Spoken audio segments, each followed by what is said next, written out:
Jeshi la Polisi Kanda Maalum ya Dar es Salaam linaendelea kupeleleza kwa uzito mkubwa tukio la mauaji ya mtu aliyetambulika kwa jina la James Rogers Temba.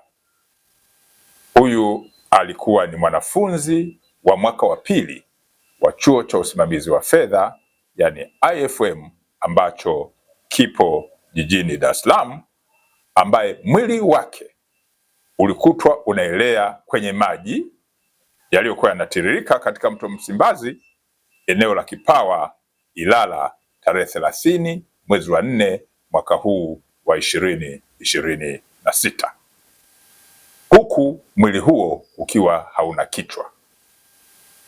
Polisi Dar es Salaam imewakamata watuhumiwa 4 ambao wanahojiwa kwa kina kuhusiana na tukio ambalo linachunguzwa.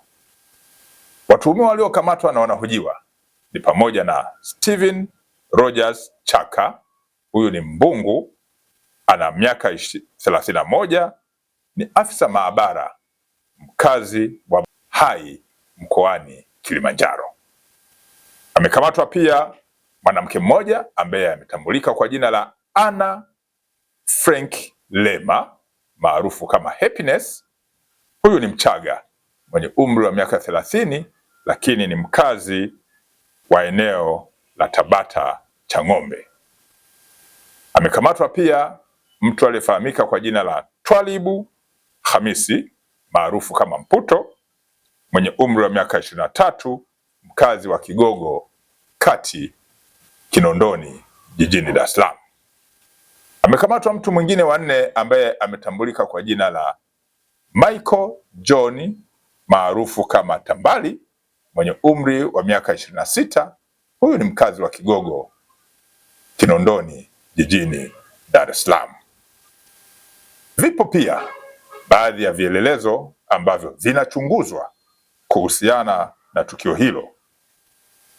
Wito wa Jeshi la Polisi Kanda Maalum ya Dar es Salaam kwa wananchi kuwa watulivu ili kila aliyehusika kulingana na ushahidi ambao unakusanywa na utakusanywa